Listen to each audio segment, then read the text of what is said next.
आज हर जगह मोक्ष की चर्चा है, मुक्ति की चर्चा है,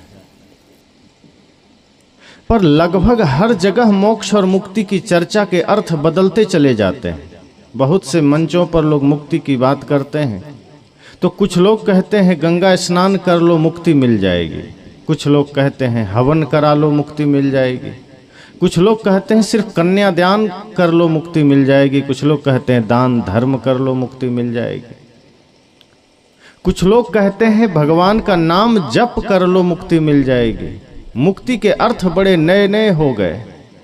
आप जितने भी मंचों पर जाएंगे मुक्ति के अर्थ लोगों ने बड़े भिन्न भिन्न किए हैं। कोई कहता है बस पुत्र प्राप्त हो जाए मुक्ति मिल जाएगी, एक पिता अपनी जिम्मेदारियों का निर्वहन कर ले मुक्ति मिल जाएगी। लेकिन इतना सरल, इतना सस्ता तो मुक्ति नहीं है, इतना सहज तो मुक्ति नहीं है कि इतनी सहजता से मुक्ति मिल जाए कि कोई व्यक्ति दान किया और मुक्ति मिल गई, कि कोई व्यक्ति गंगा स्नान किया और मुक्ति मिल गई, कि कोई व्यक्ति नाम जप किया और मुक्ति मिल गई। ये मुक्ति के अर्थ को समझना नहीं हुआ। मुक्ति मिलती इन चीज़ों से तो फिर हर व्यक्ति मुक्त हो जाता। अभी माघ मेले का समय चल रहा है, जितने लोग गंगा में डुबकी लगाएंगे सब मुक्त हो जाएंगे, और पहले से उसमें बहुत सारी मछलियां हैं वो तो पहले से मुक्त हो जाएंगे, बहुत सारे जीव हैं पानी में वो पहले से मुक्त हो जाएंगे। पर मुक्ति का इतना सरल और सस्ता अर्थ तो नहीं हो सकता। ना तो इस तरह से मुक्ति मिल सकती है, पर आज शास्त्रों में और मंचों पर जगह जगह लोग मुक्ति बांट रहे हैं। कहीं कोई किसी रूप में, कोई किसी रूप में मुक्ति दिए चले जा रहे हैं। मुक्ति के गहरे अर्थ तक पहुंचने की चेष्टा ही नहीं करते। किसी ने कृष्ण से पूछा मुक्ति का मार्ग क्या है? उन्होंने कहा मुक्ति पाने का 3 साधन है, या तो कर्म योग से पा सकते हो, या ज्ञान योग से पा सकते हो, या भक्ति योग से पा सकते हो। कर्म योग अर्थात जो सदगुरु कबीर कहते हैं कि जहाँ जहाँ डोलो सो परिक्रमा, जो कुछ करो सो पूजा। या तो मन हमारा इतना निर्मल हो जाए कि हमारा हर कर्म पूजा बन जाए। घर में हो, चाहे बाजार में हो, चाहे खेत में हो, चाहे लोगों के बीच में हो, जहाँ भी हो, हर जगह अगर हमारा कर्म पवित्रता से हो रहा है तो साहब ने कहा वो कर्म भी माध्यम बन सकता है। कृष्ण भी कहते हैं कि कर्म भी माध्यम बन सकता है मोक्ष का, मुक्ति का। लेकिन हमारा कर्म बिगड़ा है और बाकी सारी चीजें हम ठीक किए चले जा रहे हैं। कर्म हमारा गंदा है और हम बाहर सोचते हैं मंदिर भी हो लें, सत्संग भी हो लें, गंगा भी नहा लें, पता नहीं कहाँ से काम बन जाए। हमें भरोसा नहीं है कि कहाँ से होगा। एक ही काम करना था, मन को निर्मल करना था, उतना भर नहीं करते हैं, बाकी बाहर का सारा काम करने को आतुर है। आदमी भरोसे में नहीं है कि किस काम से मुक्ति मिलेगी। बाहर सब कुछ साधने की चेष्टा है, सारा ज्ञान प्राप्त करने की चेष्टा है। जैसे कोई आदमी वेद पढ़ लिया, उपनिषद पढ़ लिया, गीता पढ़ लिया, पुराण पढ़ लिया, ब्रह्मसूत्र पढ़ लिया, ब्राह्मण ग्रंथ पढ़ लिया, अन्य भारतीय दर्शन पढ़ लिया, मीमांसा, योग, वैशेषिक न्याय सब पढ़ लिया, पतंजलि योग दर्शन पढ़ लिया, और बाहर के भी शास्त्रों को पढ़ लिया, इतिहास पढ़ लिया, साइंस पढ़ा, मैथ पढ़ा। फिर भी गुरु कहते हैं कि तुमने कुछ नहीं पढ़ा, क्योंकि बाहर को ही तुमने जाना है। जो जानने योग्य है उसे तो तुमने जाना ही नहीं। जो जानने योग्य था उसके लिए तो तुमने प्रयास ही नहीं किया। तुम बाहर सब कुछ जानते रहे, सारी जानकारियां इकट्ठी करती रहे, लेकिन वो नहीं जाना जो जानने योग्य था, वो नहीं जाना जो जाना जा सकता है। जिसे तुमने जाना है वो जानने का कोई अर्थ नहीं, कोई प्रयोजन नहीं, वो सिर्फ जानकारियां हैं। जैसे बाहर का सारा जानना व्यर्थ होता है, बस मैं कौन हूँ ये जान लेना सबसे बड़ा ज्ञान है। संतों ने कहा, उपनिषद के ऋषियों ने कहा कि जो व्यक्ति अपने को जान लेता है, मैं कौन हूँ ये जान लेता है, समझना वो सब कुछ जान लेता है। यही एक ऐसा ज्ञान है जिसको पा लेने के बाद सब कुछ पाया हुआ हो गया। बाहर सब जाना, स्वयं को ना जाना तो कुछ ना जाना। इसी तरह से साहब भी कहते हैं, एक साधे सब साधिया। उन्होंने कहा कि एक साधो तो सब सध जाता है और सब साधे एक जाए, और सबको साधने की चेष्टा करो तो एक चला जाता है। कैसे? जैसे सूचे मूल को फूले फले अखाए, जैसे पेड़ के जड़ को हम पानी डालते हैं। कोई आदमी है जो कहे कि नहीं हम तो तना में डालते हैं, पत्तियों में डालते हैं। अगर आप ऐसा करते भी हैं या करने की चेष्टा भी करेंगे तो पेड़ सूख जाएंगे। पेड़ को हरा भरा रखना है, फुलवारी को हरा भरा रखना है तो पेड़ के जड़ में पानी डालना होगा, पौधे के जड़ में पानी डालना होगा। फिर न तने में डालने की ज़रूरत है, न पत्तियों पर डालने की ज़रूरत है, न डालियों पर डालने की ज़रूरत है। पानी आप जड़ में डालें, पेड़ हरा भरा रहेगा। साहब ने कहा हमारी यात्रा बाहर बहिर्मुख है। मोक्ष की यात्रा हम करना तो चाहते हैं, मुक्ति पाना तो चाहते हैं, लेकिन कभी तीर्थों में मुक्ति को साध रहे हैं, कभी गंगा में मुक्ति को साध रहे हैं, कभी मंदिरों में साध रहे हैं, कभी नाम जप में साध रहे हैं, कभी प्रार्थना में साध रहे हैं, कभी मात्र सत्संग में साध रहे हैं, कभी सिर्फ बाहरी ध्यान से साध रहे हैं। साहब ने कहा मूल में हम पानी ही नहीं डालते, मूल की हम साधना ही नहीं करते। मूल की साधना यह है कि बाहर किसी चीज को साधने की आवश्यकता नहीं है। एक मन को साध लिया, सब सध गया। सारी समस्याओं का कारण हमारा मन है। मन एव मनुष्यानाम कारणम बंध मोक्षयो। मन ही मनुष्य के बंधन और मोक्ष का कारण बनता है, और हम साधने की चेष्टा बाहर करते हैं। अगर हमारा मन हमारे वश में हो जाए तो समझिए कि बाहर किसी चीज को वश में करने की जरूरत नहीं है। कुछ लोगों ने कहा कि इन आँखों से मैं गलत देख न सकूं, इसलिए मैंने आँखों पर पट्टी बांध रखा है। किसी ने कहा इन कानों से मैं कुछ गलत सुन न लूं, इसलिए कान में मैंने रुई डाल रखा है। किसी ने कहा कि इन पैरों से मैं गलत जगह न चला जाऊं, इसलिए पैरों में मैंने जंजीरें बांध रखी है। इन हाथों से मैं किसी का गलत न कर दूं, इसलिए इन हाथों में हथकड़ियाँ पहन रखी है। इस नाक से मैं गलत सूंघ न लूं, इसलिए इसमें भी रुई ठूंस रखी। क्या ये समाधान है? साहब कहते हैं ये समाधान ही नहीं है। आंखों में तुम पट्टियां बांध लोगे, लेकिन तुम्हारा मन हजार दृश्य तुम्हारे सामने लाकर खड़ा कर देगा। और आप अनुभव करें, आप आंखें बंद करके बैठ जाइए, तो क्या आंख बंद करने के बाद संसार, बाजार, दुनियादारी आपके सामने नहीं आता क्या? आप आंखें बंद करेंगे तब भी दृश्य आएंगे, आप कान बंद करेंगे तो भी शब्द आएंगे, आप पैर बंद करेंगे फिर भी मन दौड़ेगा शराब की दुकान पर, फिर भी मन दौड़ेगा बाजार में, फिर भी मन दौड़ेगा प्रपंच की जगह पर। अर्थात न आँखों को बंद करने की आवश्यकता है, न नाक को बंद करने की आवश्यकता है, न कान को बंद करने की आवश्यकता है। साहब कहते हैं बस एक साधे सब साधिया, मन को साध लीजिए। मन वश में हो गया तो ये आंखें खुली रहेगी, और तब ये भाव होगा खुले नैन हंस हंस पहचानो, सुंदर रूप निहारो। फिर ये आंख खुली तो रहेगी, लेकिन फिर गंदगी नहीं देखेगी। फिर ये आंखें जहाँ भी जाएगी परमात्मा को देखेगी। ये कान खुले तो रहेंगे, लेकिन फिर ये गलत नहीं सुनेंगे, फिर ये सदैव प्रार्थना ही सुनेंगे, प्रेम के ही शब्द सुनेंगे। मन जब वश में हो जाए तो इंद्रियां स्वतः वश में हो जाती है। मन वश में हो जाए तो हमारे सारे आवरण बाहरी अपने आप नियंत्रित हो जाते हैं। और मन हमारा वश में नहीं, हम आँखों को पट्टियों से बंद करना चाहते हैं, हम बाहर सब कुछ करना चाहते हैं। संत ने कहा नहीं, मुक्ति का ये उपाय नहीं। अगर मुक्ति पाना चाहते हैं, मुक्ति में स्थित होना चाहते हैं, तो फिर आपको बाहर के सारे उपायों से मुक्त होना पड़ेगा। सबसे पहला, जैसे एक बार भगवान बुद्ध ने आनंद को भेजा कि जाओ जल ले आओ पानी। गर्मी का समय था, बहुत प्यास लगी थी।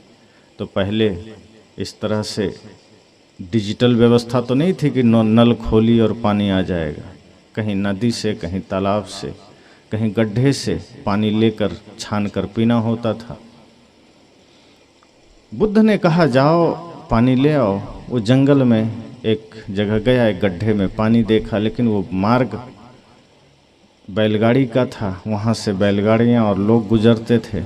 उसी समय एक बैलगाड़ी गुजरी थी, तो पानी पूरा गंदा हो चुका था। आनंद परेशान हुआ कि बुद्ध प्यासे हैं, पानी भी देना है और ये जगह गंदी है, पानी भी गंदा है, क्या करूं?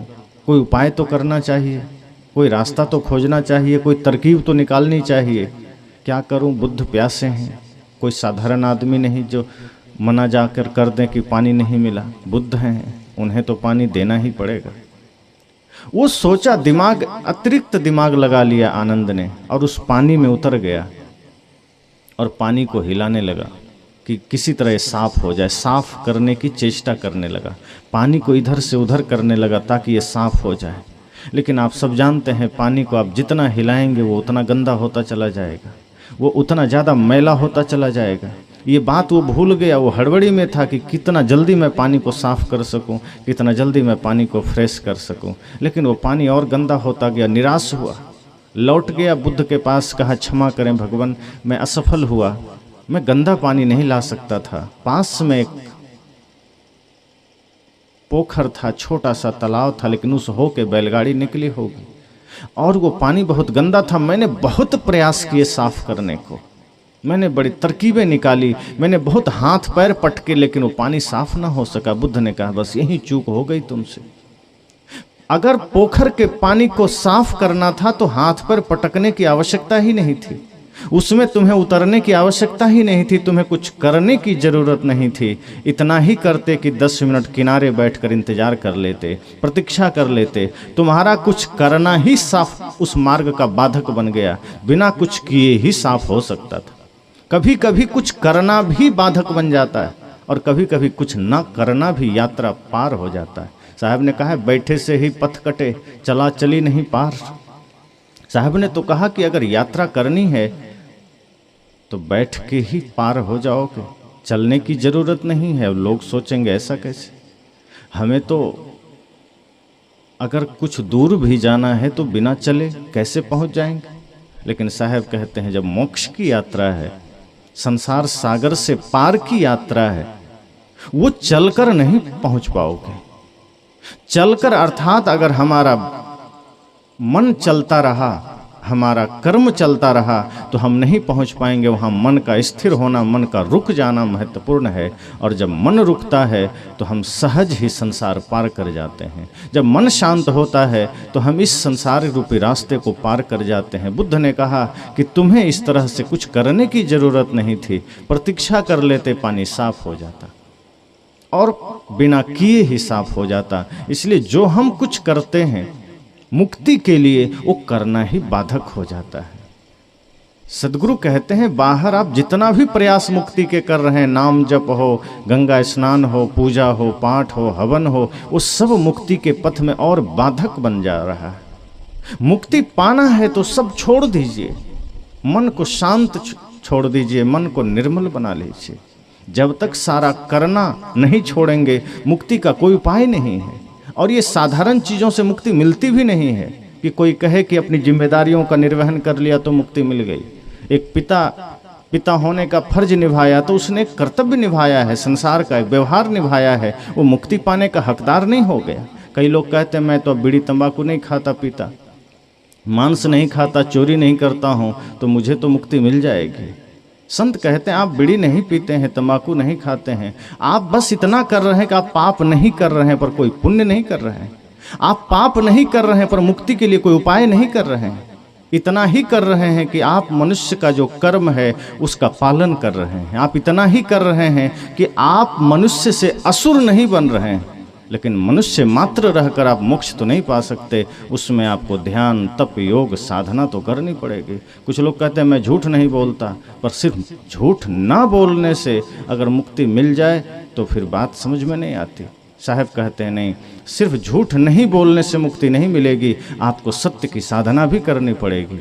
सिर्फ बुराइयों का त्याग कर देने से मोक्ष नहीं मिलेगा, बुराइयों का त्याग करने से आप एक अच्छे इंसान बन जाएंगे, आप समाज में प्रतिष्ठित हो जाएंगे, सम्मानित हो जाएंगे। लेकिन मुक्ति का पथ और भी आगे है। बुद्ध से ही किसी ने कहा कि आप बुद्धत्व को पाए तो क्या करना पड़ा, कैसे पा लिए बुद्धत्व को? तो बुद्ध ने बड़ा सुंदर जवाब दिया। उन्होंने कहा जब तक कुछ करता रहा तब तक हम बुद्धत्व से दूर थे, लोगों ने बताया तप करना है, मैंने तप किया। लोगों ने बताया व्रत करना है, मैंने व्रत किया। लोगों ने कहा कि तुम्हें भूखा रहना है, मैंने भूखा रहा। जल छोड़ा, भोजन छोड़ा, बाल बढ़ाए। लोगों ने कहा गुफा में बैठ के ध्यान करना है, मैंने सब किया। लोगों ने कहा नाम जप करना है, मैं बाहर 12 साल करता रहा। पर जब ये पता चला कि ये सब करना हमारे मार्ग के लिए बाधक ही है, इससे हम बुद्धत्व नहीं पा सकते, तो हमने सारा करना छोड़ दिया। और जब करना ही छोड़ दिया तो पता चला कि बुद्धत्व तो पहले से था, हम करके उससे उलझे हुए थे, दूर थे। जैसे मेहंदी के पत्ते में लाल रंग छिपा है, वो दिख नहीं रहा है, उसी में है, वो दिखाई नहीं दे रहा है। और उसको डायरेक्ट आप काट के तोड़ के भी देखेंगे तो कहीं लालिमा दिखेगी नहीं, आप कितना भी कोशिश कर लें। लेकिन जब उसे सिल पर पीसते हैं, उसमें से लालिमा बाहर आ जाती है। इसी तरह से बाहर कुछ नहीं करना है, उसको कहीं ले नहीं जाना है। मोक्ष हमारे भीतर मौजूद है, मुक्ति हमारे भीतर मौजूद है। सिर्फ इस मन को ज्ञान के शिला पर रगड़ देना है, ज्ञान के पत्थर पर इस मन को थोड़ा सा चमका देना है, निर्मल कर देना है। ये मन जो माया में अटका है, ये मन जो नफरत में अटका है, ये मन जो संसार में अटका है, वहाँ से लौटा के और ज्ञान के शिला पर भक्ति के साबुन से थोड़ा सा मन को अगर नहला दिए, मन को निर्मल कर दिए, बस मुक्ति घटित हो जाएगी। कुछ करने की जरूरत ही नहीं। संत कहते हैं मुक्ति बड़ा सरल है, लेकिन आज लोगों ने कठिन बना दिया, लोगों को उलझा दिया गया। और मोक्ष हो या मुक्ति हो, जब हम दोनों अर्थों को पहले सही से समझते हैं तो जीवन में मोक्ष मुक्ति दोनों घटित हो जाता है।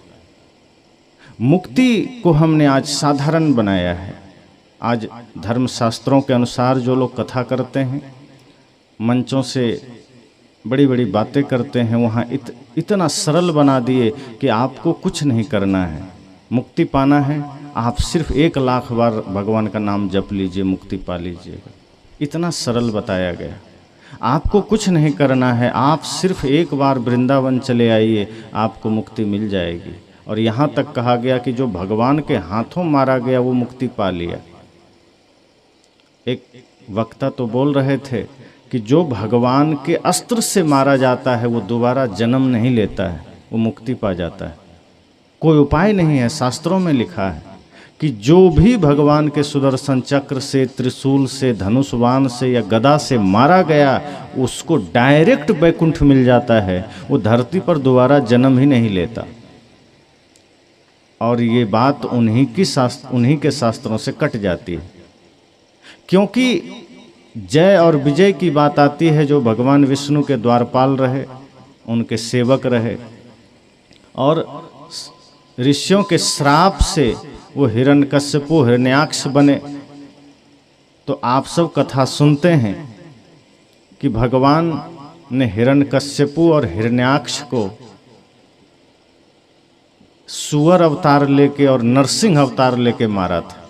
सुनते हैं ना कि जब हिरण्याक्ष ने पृथ्वी को नीचे कीचड़ में दबा दिया, तो पहली बात तो वो कीचड़ कहाँ और कितना बड़ा था जो पूरी पृथ्वी को दबा दिया, यही बात समझ में नहीं आती। कीचड़ था कहाँ? पृथ्वी इतनी बड़ी है, कोई छोटी पृथ्वी है? आपके इस छोटे से गांव को ही कोई सोचेगा हम कहीं छिपा दें तो कोई साधारण बात है? ये पूरी पृथ्वी को हिरण्याक्ष ने ले जा करके कहीं छिपा दिया, वो दिख भी नहीं रहा है पूरी पृथ्वी, और कहाँ छिपाया? तो चलो ठीक है, फिर भी मान लिया छिपा दिया।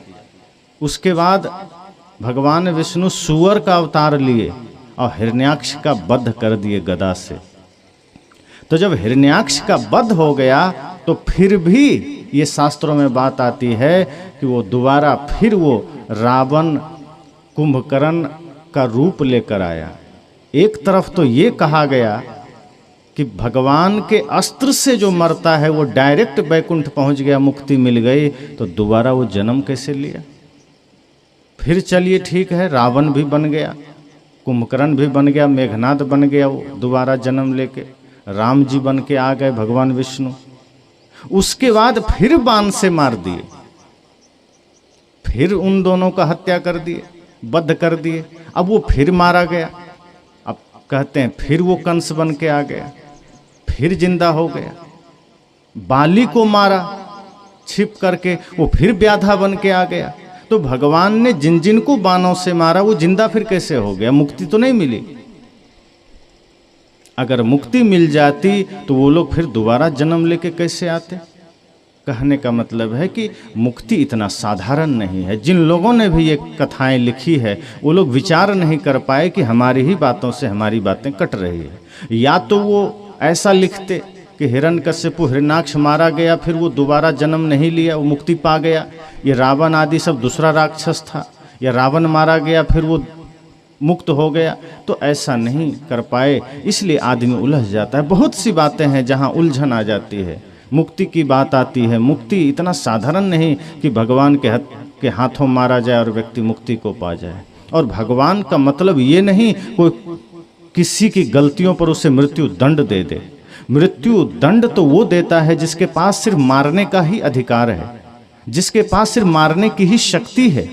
भगवान तो सर्वशक्तिमान है, अगर वो चाहें तो व्यक्ति को मारे बिना भी मुक्ति दे सकते हैं, उसके मन को बदल सकते हैं, उसके जीवन को बदल सकते हैं। जो काम महात्मा बुद्ध ने किया था, अंगुलीमाल को मारा नहीं। अंगुलीमाल भी तो आतंकवादी था, आज के भाषा में आतताई था, क्रूर था। बुद्ध ने मारा तो नहीं, ज्ञान से बदल दिया, अपनी करुणा से, अपने प्रेम से उनको परिवर्तित कर दिया। रावण भी विद्वान था, कुछ गलतियां आ गई थी। राम जी सर्वशक्तिमान थे, चाहते तो अपने शक्ति से रावण का मन बदल देते, वो भी साधु हो जाता, लेकिन मार दिए। कंस भी पापी था, दुरात्मा था, पर अगर कृष्ण चाह लेते तो बदल देते, लेकिन नहीं बदले। तो इसलिए मुक्ति अगर देना है तो ज्ञान के द्वारा भी दिया जा सकता है। मुक्ति देना है, हाँ, साधारण आदमी के लिए असंभव है किसी को बदलना। कबीर साहब ने कहा, मूर्ख को सिखलावते ज्ञान गांठी का जाए, कोयला होए ना उजरा जो सोमन साबुन लाए। हम आप जैसों को मुश्किल हो सकता है किसी को बदलने में, क्योंकि वो चाह लेगा तभी बदलेगा, पर भगवान तो सर्वशक्तिमान है, उसके लिए कुछ भी असंभव नहीं। वो जिसको चाह ले बदल दे, वो जहाँ चाहे जो कर दे। तो मारने के बजाय किसी का जीवन भी बदला जा सकता है, मन भी बदला जा सकता था। व्यक्ति वो चाह ले तो पाप ही मिट जाए। पूरी धरती पर जो पाप है, अगर भगवान का एक इशारा हो जाए पाप खत्म हो जाएगा, कुछ करने की ही जरूरत नहीं। लेकिन ऐसा नहीं होता। लोग इतनी अंध मान्यताओं में पड़ जाते हैं कि बस भगवान के नाम जप से मुक्ति मिल जाएगी, मोक्ष मिल जाएगा। मोक्ष इतना सरल नहीं। स्वयं गीता में कृष्ण ने कहा कि कर्म योग से, ज्ञान योग से या फिर भक्ति योग से मोक्ष पा सकते हैं। आप कठिन तप करके, साधना करके मोक्ष पा सकते हैं, या फिर ज्ञान योग अर्थात ज्ञान के द्वारा अपने मन के विकारों को निर्मल करके, ज्ञान के द्वारा अपने बंधनों से मुक्ति पा सकते हैं और मोक्ष को पा सकते हैं। और अंत में उन्होंने भक्ति योग की बात कही। भक्ति योग में ही प्रेम समाहित है। मीरा ने, माता शबरी ने प्रेम और भक्ति के द्वारा मोक्ष को पाया। भक्ति की बात जब आती है तो भक्ति मतलब वो भक्ति जहाँ कोई कामना नहीं, वो भक्ति जहाँ कोई इच्छा नहीं, वो भक्ति जहाँ कोई स्वार्थ नहीं, वो भक्ति जहाँ कोई कपट नहीं। और ऐसी भक्ति बहुत मुश्किल से घटित होती है, जो कि कभी कभी होती है। आज तो बिना स्वार्थ, बिना कामना के भक्ति हो ही नहीं पाती। किसी न किसी अर्थ में कामना आ ही जाती है, और इसी वजह से भक्ति के द्वारा मुक्ति मिल नहीं पाती। और हम सस्ते तरीके खोजते हैं, सस्ता उपाय खोजते हैं। जैसे किसी के जीवन में कोई समस्या हो तो आदमी सोचता है कि समस्या का समाधान हमें कठिनाई से नहीं, सरलता से हो जाए। जैसे परिवार में कोई झगड़ा चल रहा है, अपने ही जीवन में कोई दुख दर्द चल रहा है, तो आदमी किसी ज्ञानी संत के पास जाता है। संत कहते हैं तुम्हें ध्यान करना होगा, योग करना होगा, प्रेम धारण करना होगा, माता पिता का सम्मान करना होगा। उसे बड़ा भारी लगता है। वो कहा नहीं, ये बहुत कठिन काम है। वो फिर किसी अंगूठी वाले के पास चला गया। अंगूठी बेच रहा होता है सड़क किनारे। कहता है क्या करें, पारिवारिक समस्या है, भाई से झगड़ा है, ज़मीन का विवाद है, धन की कमी है, मन में दुख रहता है, क्या करें। उस फुटपाथ पर बैठा हुआ आदमी कहता है ये 3 अंगूठी दे रहा हूँ, 150 रुपये की अंगूठी है, पहन लो, सब ठीक हो जाएगा। तुम्हारे ऊपर शनि ग्रह टेढ़ा हो गया है, और यदि ये अंगूठी पहन लोगे शनि ग्रह सीधा हो जाएगा। अब वो आदमी पढ़ा लिखा है, वो फुटपाथ पर बैठा हुआ आदमी से अंगूठी खरीद रहा है, वो विज्ञान भी पढ़ा है, पर वो ये दिमाग नहीं लगा रहा है कि पृथ्वी से भी कई गुना बड़ा शनि ग्रह है। एक अंगूठी यहाँ पहनेंगे तो उससे वो सीधा कैसे हो गया। अब पहली बात, वो टेढ़ा हुआ कब है। मान लीजिए अगर शनि ग्रह ऊपर टेढ़ा भी हो जाएगा तो पृथ्वी बचेगी, और एक आदमी पर टेढ़ा होगा, वो तो सब पर होगा। सूर्योदय हुआ है तो क्या यहाँ किसी एक को धूप लग रही है? सूरज की गर्मी किसी एक को लग रही है? सबको लग रही है। चांद का प्रकाश सबको लग रहा है। शनि तो और भी बड़ा ग्रह है, अगर वो टेढ़ा हो गया तो हम सब की चटनी निकल जाएगी। और एक अंगूठी छोटी सी पहन लिया और कहता है ग्रह सीधा हो जाएगा। अब वो आदमी विश्वास करके चला आता है, वो दुर्व्यसन का त्याग करना नहीं चाहता है, वो नशा का त्याग करना नहीं चाहता है, वो माता पिता गुरु की सेवा करना नहीं चाहता है, वो मन को पवित्र करना नहीं चाहता है। वो सोचता है 150 की अंगूठी पहन के काम बन जाए तो हो जाएगा। और इसी सस्ता के चक्कर में ये भारत देश इतना मुश्किलों में चल रहा है कि भाग्यवाद और भगवानवाद के चक्कर में ये मुक्ति से दूर हो चला है, शांति से दूर हो चला है, यथार्थ से दूर हो चला है, धर्म के रास्ते से दूर हो चला है। धर्म की चादरें तो रह गई है, धर्म के चिन्ह तो रह गए हैं, लेकिन धर्म का जो यथार्थ सत्य है वो दूर हो गया है। इसलिए साहब कहते हैं मुक्ति ऐसे नहीं मिलती, अंगूठियों से मुक्ति नहीं मिला करती। कुछ लोग कहते हैं बड़े गरीब आदमी हैं क्या करें, कुछ लोग कहता है ये चांदी का कछुआ है छोटा सा, घर में रख लो धन आ जाएगा, और आदमी रख लेता है। पर एक बात ध्यान देना, जो पहले से धनी है उसी के घर में धन आता है। जो भिखारी घूम रहे हैं उनको दे दीजिए कछुआ, कभी धन नहीं आएगा। कोई कहता है किसी देवता की वंदना कर लीजिए धन आ जाएगा, समृद्धि आ जाएगी, नहीं आता है। एक विद्यार्थी को पढ़ना पड़ता है तब वो IAS IPS कंप्लीट करता है। अगर वो ये सोचे कि माता सरस्वती की वंदना करके हम IAS बन जाएंगे, वो नहीं बन पाएगा। आप किसान हैं, आप खेत ना जाएं, आप खेत में हल ना चलाएं, आप खेत में धान का बीज ना डालें, आप उसकी निराई गुड़ाई ना करें, और घर बैठे आप सिर्फ कुबेर और माता लक्ष्मी की वंदना करते रहें, तो आपके खेत में घास होगा, फसल तो बिल्कुल भी नहीं होगा। इसलिए गीता में पहला जो रास्ता है कर्मयोग का है कि बिना कर्म के आप नहीं पा सकते। मैं बीजक की बात नहीं कर रहा, मैं गीता की ही बात कर रहा हूँ। जिन लोगों को लगता है कि कबीरपंथी कुछ नहीं मानता, पर स्वयं कृष्ण कहते हैं बिना किए कुछ भी नहीं मिलेगा। कर्म तो करना पड़ेगा। किसी का नाम जप से, किसी का आराधना मात्र से आपको क्षण भर के लिए मन में संतोष शांति मिल सकती है, पर व्यवहारिक जीवन में जो समृद्धि आप चाहते हैं, आध्यात्मिक जीवन में जो शांति आप चाहते हैं, वो बिना तप के, बिना योग के, बिना ध्यान के, बिना कर्म के नहीं मिलेगा। इसलिए अच्छा हो कि हम कर्म को ही पूजा बना लें। और कर्म पूजा तब बनता है जब हम सत्संग में जाते हैं। सत्संग एक माध्यम है।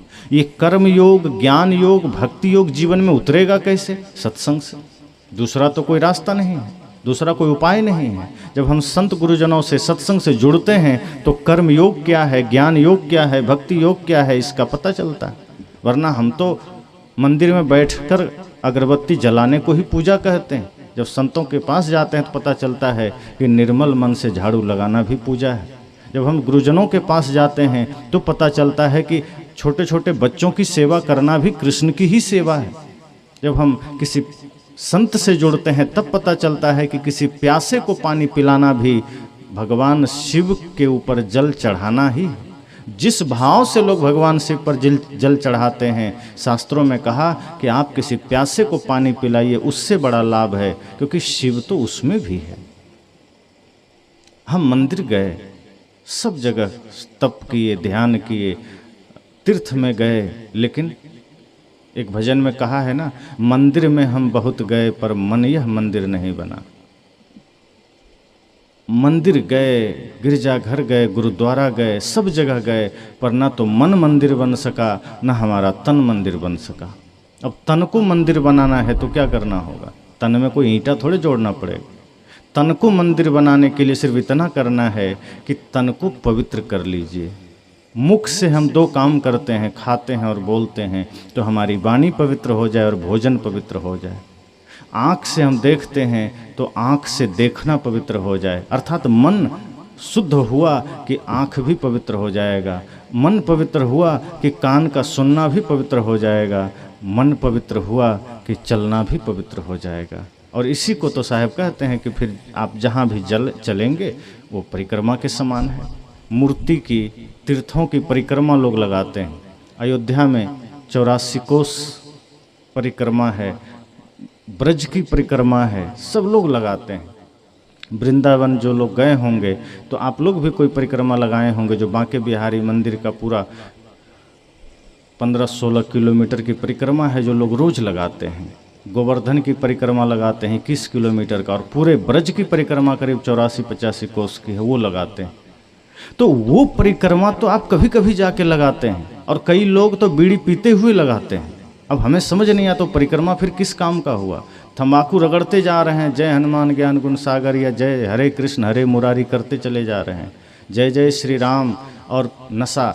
आप देखेंगे परिक्रमा मार्ग पर तंबाकू का दुकान, बीड़ी का दुकान, गुटखा का दुकान, सब कुछ खुला हुआ है। आदमी बैठता है, बढ़िया सिगरेट पी लिया, फिर परिक्रमा शुरू करता है। हमें तो ये समझ नहीं आता कि परिक्रमा कर ही क्यों रहा है। जिसका मन ही गंदा है वो घूम लिया, टहल लिया, क्या फ़ायदा। उतना टहलना है तो खेत में काम करो ना, वहाँ जाके क्यों टाइम पास कर रहे हो। अगर आपने नशा का त्याग नहीं किया और भगवान का परिक्रमा लगाने चले गए, प्रदक्षिणा लगाने चले गए, इसलिए तो साहब ने कहा कि आपका मन निर्मल हो जाए तो आपका खेत जाना भी परिक्रमा हो जाएगा। फिर वृंदावन ही जाओ तो परिक्रमा होगा, ऐसी बात थोड़ा है।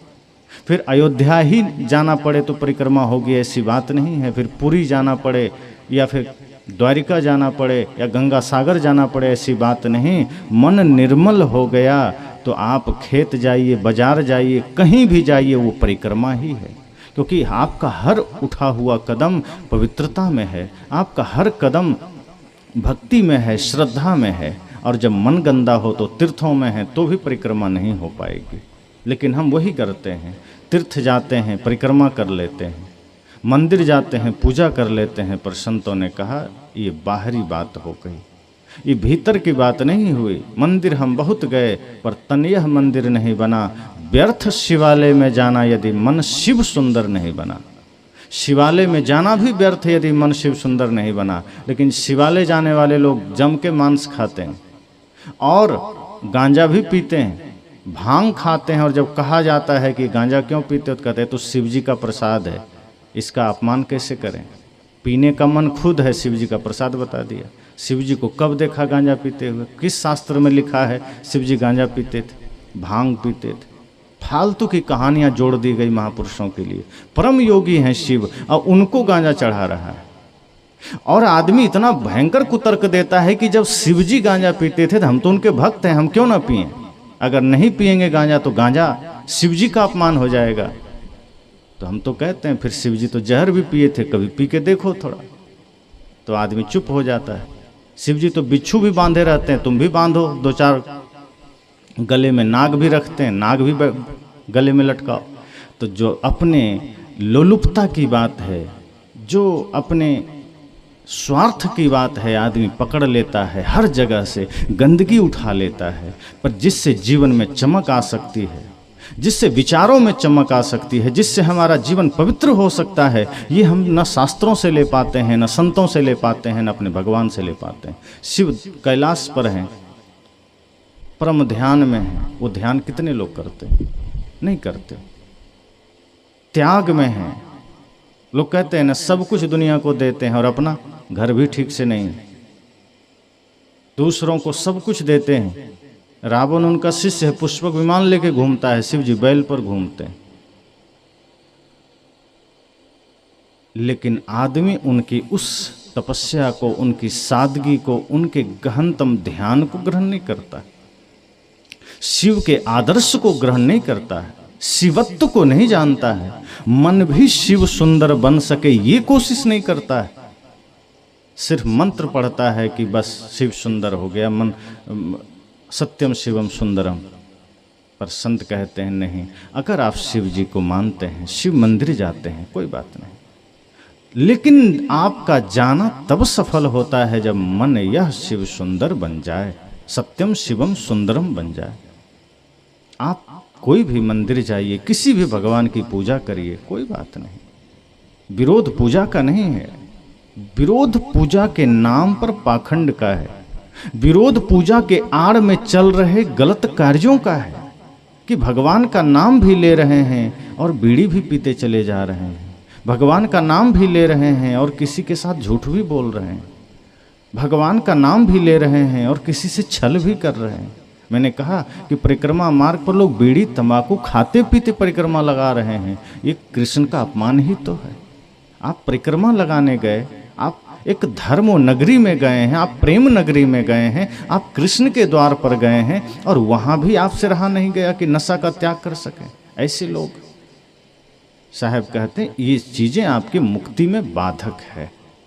अगर सच में मुक्ति पाना चाहते हैं, अगर सच में मुक्ति का अनुभव करना चाहते हैं तो जीते जी करना होगा।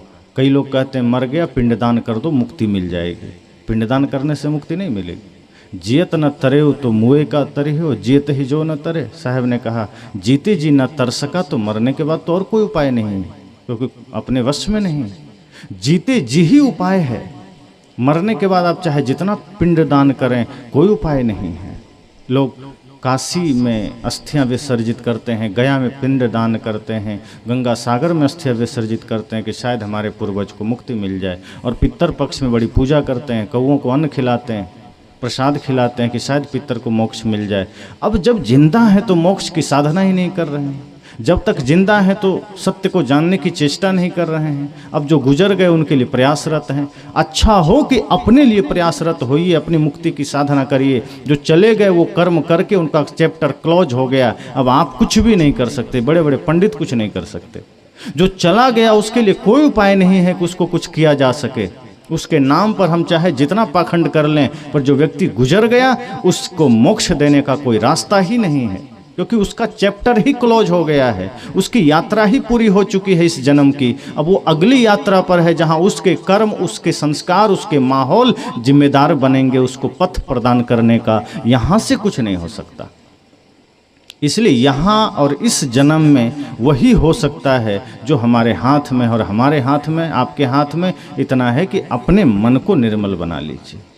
या तो अपने मन को हम निर्मल बना सकते हैं या मन को भयंकर गंदा कर सकते हैं, या तो हम स्वयं को सुधार सकते हैं या स्वयं को बिगाड़ सकते हैं। यही तो दो काम है अपने पास। अपने हाथ में इतना ही है कि या स्वयं को बनाएं या स्वयं को बिगाड़ें। साहब कहते हैं अगर मुक्ति के राह पर जाना है तो स्वयं का निर्माण कीजिए, स्वयं को बनाइए और इस मन को साधिए। मन ही इस बंधन और मोक्ष का कारण है। ये बंधन का कारण मन ही तो है। मन में ही सारे झगड़े पैदा होते हैं, मन में ही सारे विकार पैदा होते हैं, मन में ही सारी समस्याएं पैदा होती हैं। किसी से आपका विवाद चला तो डायरेक्ट विवाद शुरू नहीं हो गया, पहले मन में गुणा भाग चलता है, पहले मन में सारे समीकरण चलते हैं, फिर धीरे धीरे हमें कोई भड़काया, कुछ बोला, धीरे धीरे हमने कुछ सोचा और सोचते सोचते मन में गांठ पैदा हुई, एक जहर, एक विष पैदा हुआ और वो बाहर आता है तो फिर वो कर्म में आ जाता है। जो मन में उत्पन्न हुआ वही कर्म में उतरता है, डायरेक्ट कर्म में नहीं उतरता। जो कुछ भी हो रहा है वो मन में पहले आता है, फिर हमारा कर्म बन जाता है। मन में चाहे कोई पाप हो, चाहे कोई दुर्व्यसन हो, वो सब पहले मन में आता है। कोई झूठ बोलता है तो डायरेक्ट मुख से थोड़े बोलता है, मन में वो कई बार बोल चुका होता है। आप कुछ गलत कर दिए, कभी आपसे कुछ भूल हो गई और किसी के सामने अगर आप बात आ गई तो झूठ बोलते हैं। तो ऐसा नहीं कि डायरेक्ट बोल दिए, मन में पहले सोच लेते हैं क्या बोलना है, कैसे बोलना है, किधर से बोलना है बच जाए। तो मन पहले ही 100 बार झूठ बोल चुका होता है। किसी की कोई हत्या करता है, मन से वो 100 बार हत्या कर चुका होता है। प्रत्यक्ष में तो 1 बार करता है, मन से तो 1000 बार हम हत्या कर चुके होते हैं। बड़े से बड़े धर्मात्मा आदमी भी मानसिक हत्या का शिकार होता है। 3 प्रकार के कर्म होते हैं, एक तन से होता है, एक वचन से होता है, एक मन से होता है। तन से किया उसी समय कर दिया, सबको दिखाई दे गया। वचन से भी अगर हम किसी को गलत बोले उसी समय सबको दिखाई दे गया। लेकिन जो पाप हम मन से करते हैं, जो हिंसा हम मन से करते हैं, वो किसी को दिखाई नहीं देता। किसी की हत्या करना जैसा ही मन से कोई पाप करना है, उससे भी भयंकर है, क्योंकि शरीर से जो आप करते हैं उसका दंड कई बार तत्क्षण मिल जाता है, या तो कानून दे देता है या कोई समाज दे देता है। लेकिन जो हत्या, जो हिंसा, जो पाप हम मन से करते हैं वो किसी को दिखाई थोड़े देता है, लेकिन उसका दंड सबसे भयंकर होता है। जीव को इतने ज़्यादा कष्ट और इतने भयंकर नरक में गुजरना पड़ता है कि आप सोच भी नहीं सकते। इसलिए साहब ने कहा कि मन सुंदर हो, मन सत्यम हो, मन शिवम हो। मन जब सुंदर होगा, सत्यम होगा, शिवम होगा तो मुक्ति सरल है। और मुक्ति से जो हम दूर हैं, हमारा जीवन जो बंधन में है, इसका कारण भी हमारा मन ही है। तो जब मन को हम साधते हैं तो फिर कुछ और साधने की जरूरत नहीं, और मन को ना साधा और सब कुछ किया तो कोई उसका प्रयोजन नहीं। एक किया जाने वाला कर्म अगर है तो मन को साधना है। उसके अतिरिक्त जितना भी करते रहे वो सब फिजूल हो जाता है। अगर मन वश में हो गया, जैसे कोई बहुत बड़ा कहे कि मैं बड़ा धर्मात्मा और शासक आदमी हूँ, कहा था सिकंदर ने कि पूरी दुनिया को मैंने जीता है। संत ने कहा कि अगर तुमने खुद को न जीता, अपने मन को न जीता, तो दुनिया का सबसे हारा हुआ आदमी तुम हो। विजयी आदमी वो है जिसने अपने मन पर विजय प्राप्त कर लिया है, और वही सबसे बड़ा शासक हो सकता है, जो अपने मन इंद्रियों का शासक है, जो अपने मन वाणी इंद्रियों का स्वामी है। वही इस धरा पर भी शासन कर सकता है। लेकिन जो अपने ही मन के गुलाम है, जो अपने ही इंद्रियों के गुलाम है, जो अपनी ही वाणी के गुलाम है, वो बाहर का शासक बढ़िया नहीं बन सकता है, फिर वो समाज के लिए घातक होता है। और हम सब अपने मन के गुलाम ही तो हैं। मन जो चाहता है हमसे करवा लेता है। कई बार आदमी गाली दे देता है, बाद में कहता है ओह हम देना नहीं चाहते थे, पता नहीं कैसे दे दिए। इसका अर्थ क्या हुआ कि हम अपने वाणी के गुलाम हैं। वाणी हमसे जो चाहा कर लिया, हम उसका मालिक नहीं बन सके। अगर आप मालिक हैं, कोई नौकर है,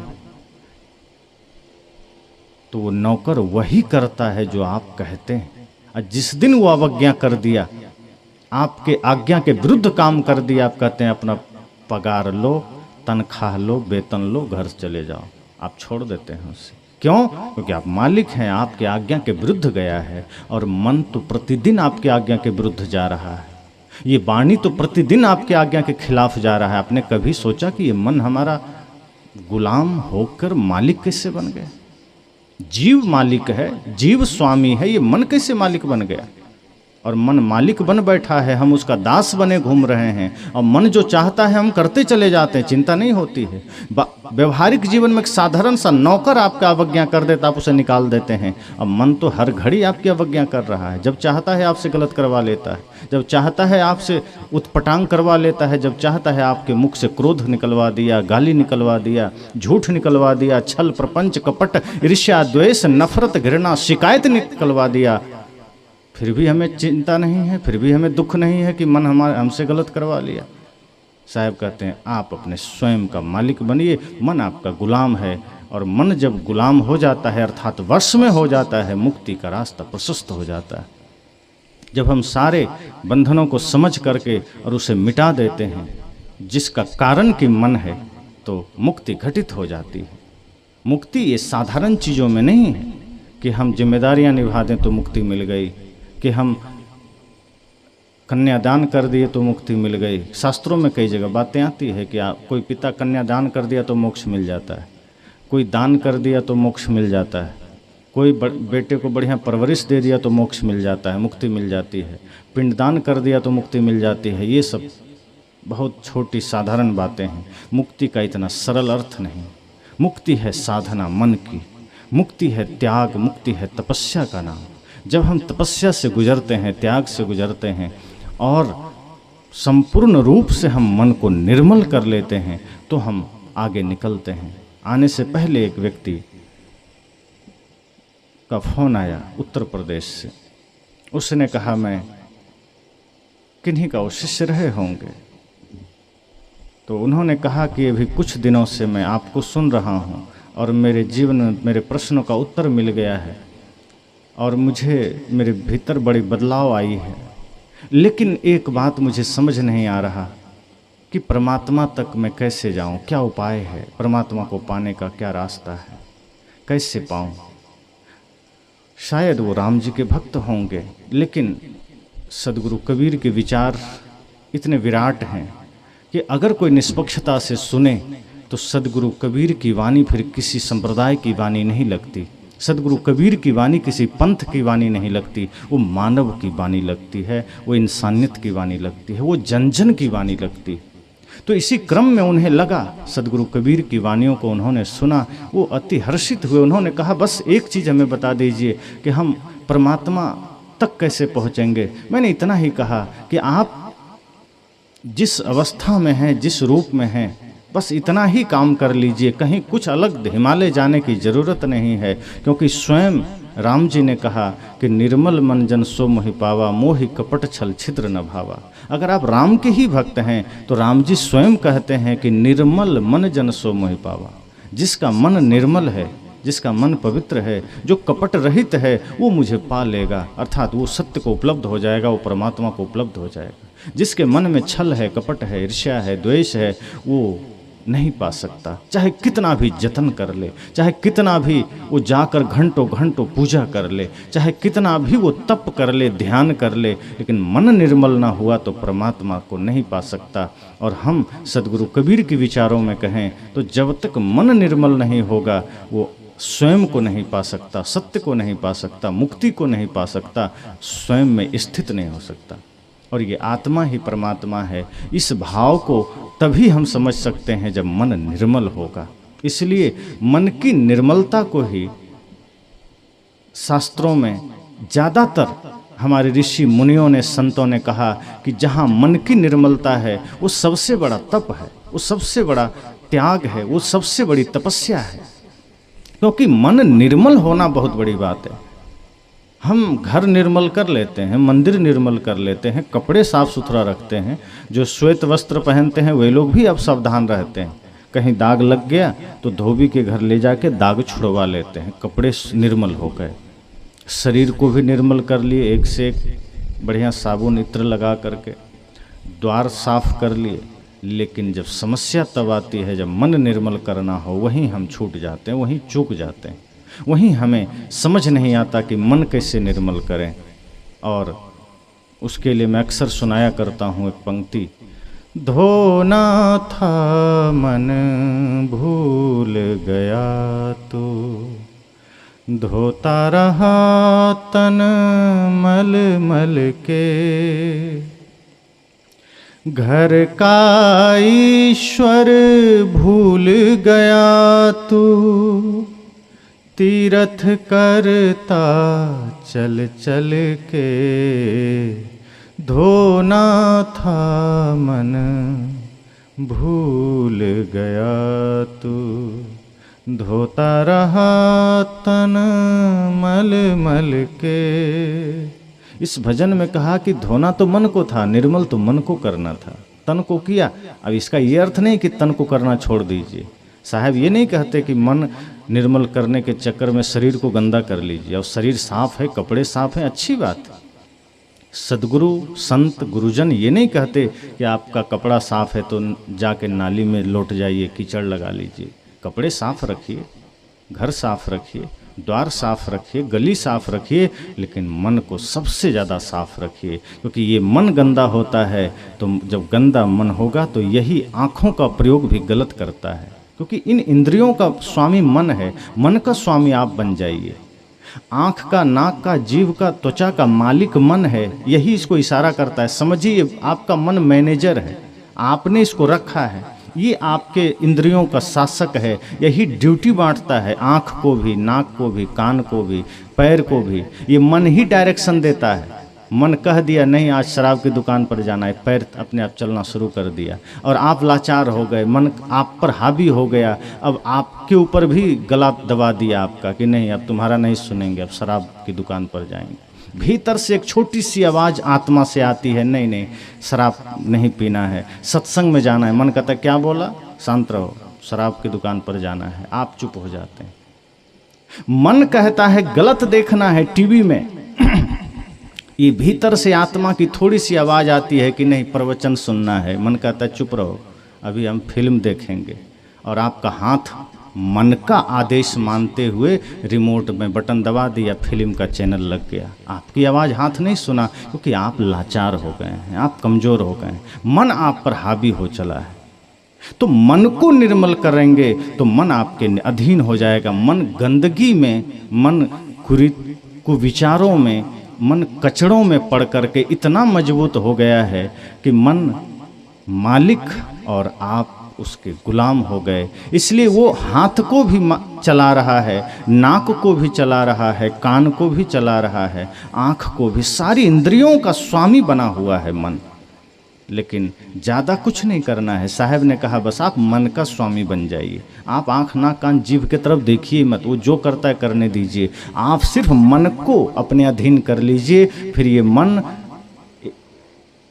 कहते हैं ना कि कबीर मन तो एक है, भावे तहाँ लगाओ, भावे गुरु की भक्ति करो, भावे विषय कमाओ। मन तो एक ही है। जब आप उसको अपने अधीन कर लेंगे तो यही मन फिर इस आँख से संत का दर्शन कराएगा। मन को अपने अधीन कर लेंगे फिर ये मन स्वतः इन हाथों को आदेश देगा कि सेवा करो, गलत काम मत करना। ये मन इसको आदेश देने लगेगा कि दान करो। इन पैरों को मन आदेश करेगा कि शराब की दुकान नहीं जाना है, सत्संग की ओर जाना है। फिर ये मन आपके कानों को आदेश करेगा कि सावधान, फालतू के गीत गजल नहीं सुनना है, प्रवचन सुनना है, ज्ञान की बातें सुनना है। और जब जीवन में आप स्वयं पर इस तरह नियंत्रण पा लेते हैं, मन पर नियंत्रण पा लेते हैं, सब कुछ वही रहता है, संसार वही है, परिवार वही है, माहौल वही, चारों तरफ आपका सब कुछ पसारा वही है। परिवर्तन सिर्फ इतना होता है कि जीव जो कि गुलाम था वो मालिक बन गया, मन जो मालिक था वो गुलाम बन गया। इसलिए ऋषियों ने कहा मने मने मनुष्यानाम कारणम बंधे मोक्षयो, कि मन ही बंधन और मोक्ष का कारण है। बंधन भी मन के ही कारण है, विकार भी मन के ही कारण है, समस्या भी मन के ही कारण है। इस संसार का सारा विवाद मन के कारण है, दूसरा कोई कारण नहीं है। पारिवारिक झगड़े, सामाजिक झगड़े, व्यक्तिगत झगड़े, सबका उत्तरदायी अगर किसी को है, कोई जिम्मेदार है तो वो मन है। और जैसे ही आप साधना से, ध्यान से, तप से, सत्संग के द्वारा, गुरुजनों के सानिध्य से मन पर विजय पा लेते हैं, सारे विवाद मिट जाते हैं और मोक्ष घटित हो जाता है। तो मैंने कहा कि जो मन को निर्मल कर लिया फिर वो राम को पा लिया, और कोई रास्ता नहीं है। चाहे जितना अफरा तफरी कोई कर ले राम के नाम पर, मूर्तियाँ स्थापित हो गई, अच्छी बात है, श्रद्धा से नमन करें, पूजा करें, लेकिन उस मंदिर की पवित्रता अगर मन में भी उतर जाए तो मन भी मंदिर हो जाएगा, तो ये शरीर भी मंदिर हो जाएगा। अभी तो हमने बाहर के मंदिर में सिर्फ सिर झुकाया है, अभी तो हमने सिर्फ उन ईंट पत्थरों में सिर झुकाया है। जिस दिन हमारा मन निर्मल होगा उस दिन वो राम हमें सब में दिखने लगेंगे। अभी तो हमें राम सिर्फ राम मंदिर में दिख रहे हैं। जिस दिन सच में मन निर्मल होगा उस दिन राम का दर्शन समस्त जीवों में होने लगेगा। उस दिन सभी प्राणियों में राम का दर्शन होने लगेगा। और जब सब में राम दिखने लगे तो समझ जाना घट घटवासी राम का आगमन हो चला है, अभी नहीं हुआ है। सदगुरु कबीर के हिसाब से कहें तो अभी राम का आगमन नहीं हुआ है। जिस दिन राम का आगमन हो जाएगा उस दिन व्यक्ति रावण का आचरण छोड़ देगा। जिस दिन राम का आगमन हो जाएगा उस दिन माता पिता गुरु का अपमान बंद हो जाएगा। जिस दिन राम का आगमन हृदय में हो जाएगा उस दिन भाई भाई का हक छीनना बंद कर देगा। जिस दिन राम का आगमन हो जाएगा उस दिन सारे दुर्व्यसन छूट जाएंगे। और जिस दिन राम का आगमन हो गया उस दिन राम जैसा जीवन होगा और पत्नियों का आंसू बंद हो जाएंगे। क्योंकि आज माताओं का रोना किस बात का है? या तो सबसे बड़ी समस्या जो आज समाज में है कि पति सही नहीं मिला, या गलत रास्ते पर जा रहा है, या नशा कर रहा है, या दूसरे जगह कुदृष्टि कर रहा है। लेकिन जैसे ही हृदय में राम का आगमन होता है वो राम की मर्यादा भी, राम का आदर्श भी हृदय में आ जाएगा। और जब आ जाएगा तो सोचिए समाज कितना सुंदर हो जाएगा। इसलिए सदगुरु कबीर कहते हैं कि राम का अगर बुलावा करना है, राम को बुलाना है, राम का आगमन होना है तो हृदय में बुलाइए। मंदिर में बुला दिए ठीक है, जाइए। मंदिर, स्मारक, आश्रम ये सब जानने की जगह है, समझने की जगह है। अपने महापुरुषों को याद करने की जगह है। समय समय से जाइए, दर्शन करिए, लेकिन कोशिश कीजिए कि उन दिव्य महापुरुषों का आगमन हम सबके दिलों में हो सके। हमने बाहर मंदिरों में तो भगवान को बुलाया है, लेकिन अपने दिलों में हमने रावण को बुलाया है, राक्षसों को बुलाया है। और जिस जिस हृदय में रावण बैठा है वही तो अत्याचार कर रहा है। अगर भाई से अत्याचार कर रहे हैं, माता पिता की अवज्ञा कर रहे हैं, अनादर कर रहे हैं, गुरु का अपमान कर रहे हैं, धर्म का विरोध कर रहे हैं, सत्संग का विरोध कर रहे हैं, नशा सेवन कर रहे हैं, व्यभिचार कर रहे हैं, तो इसका अर्थ ये नहीं हो रहा कि राम बैठा है। इसका सीधा मतलब है हृदय में रावण बैठा है। और जब उस समय तो एक रावण था, राम जी ने ख़त्म कर दिया। अब तो कलयुग बैठा, मार कुंडली जाऊं तो मैं कहाँ जाऊं। अब हर घर में रावण बैठा, इतने राम कहाँ से लाऊं। इसलिए किसी ने कहा अब राम हमें बनना होगा, चलो राम के पद चिन्हों पर अब इतिहास बदलना होगा। अब तो हमें ही राम बनना है, ताकि हम अपने ही भीतर के रावण को मार सकें, किसी दूसरे के भीतर के रावण को नहीं। हम सबके हृदय में जो रावण बैठा है, नारियों के हृदय में जो मंथरा बैठी है, उसे ही तो मारना है। ये कपट को ही तो नष्ट करना है। हमारे भीतर जो कपट का शकुनी बैठा है उसे ही तो मारना है। और जब हम ज्ञान के द्वारा, सत्संग के द्वारा, गुरु आज्ञा के द्वारा अपने अपने भीतर के रावण को, शकुनी को, मंथरा को मार देते हैं, फिर ये नगर, ये गांव, ये शरीर ही अयोध्या धाम बन जाता है और हमारा जीवन ही मंदिर बन जाता है। तो ऐसे ही हम सब चेष्टा करें, क्योंकि मन ही सब कुछ का कारण है। मैंने यही कहा कि मुक्ति हो या मोक्ष, हम दोनों को एक अर्थ में अगर लें तो हमें वो साधना करनी होगी जिससे मन निर्मल हो सके। जब मन निर्मल होता है, यही एक रास्ता है मोक्ष पाने का, यही एक रास्ता है मुक्ति में स्थित होने का। दूसरा कोई उपाय नहीं है। जैसे इस पूरे सत्संग पंडाल को पैक कर दिया जाए और एक रास्ता बना दिया जाए, सिर्फ एक रास्ता, और वहाँ पर कोई आदमी बंदूक लेके बैठ जाए और बाकी आदमी खूब उपाय करें कि अगल बगल से निकल जाएं, लेकिन कोई तरीका ना हो, क्योंकि निकलना उसी गेट से है, रास्ता वही है। जैसे इस संसार से बाहर जाने का एक ही द्वार है, वो मृत्यु का द्वार है। आदमी कितना भी कोशिश कर ले, दूसरा कोई उपाय ही नहीं है। संसार से निकलना है मतलब वो रास्ता, दरवाजा मौत का ही है, उसी से बाहर हो सकते हैं। इसी प्रकार मुक्ति तक जाना है, मोक्ष तक जाना है, एक ही उपाय है, मन निर्मल करना पड़ेगा, दूसरा कोई उपाय नहीं है। मन को स्ववश करना होगा, मन को विकारों से मुक्त करना होगा। और जब मन पूर्ण निर्मल हो जाता है, पूर्ण निर्मल होना साधारण बात नहीं, बहुत कठिन तप है, लेकिन हम कर सकते हैं। चाह लेंगे तो कुछ भी असंभव नहीं। इसलिए अगर हम मन निर्मल कर लिए तो निश्चय ही मुक्ति मोक्ष हमारे जीवन में घटित होगी।